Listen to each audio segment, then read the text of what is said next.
汉奸打算非礼美女囚犯，可下一秒，你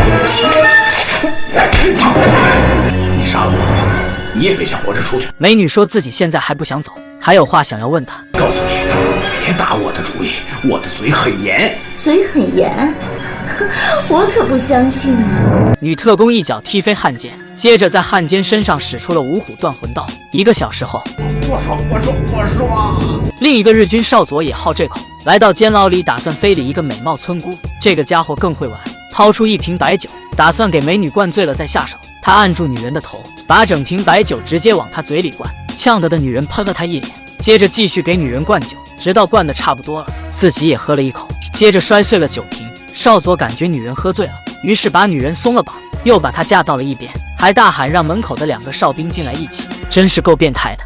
2个哨兵急匆匆跑了进来，却不知此时女人用枪顶着少佐。2个家伙刚脱掉裤子，却看到少佐被擒。女人让2个哨兵后退，转过身后再蹲下。谁知道你酒量这么好，已经酒都灌不醉你。已经很差了，我父亲能喝8级。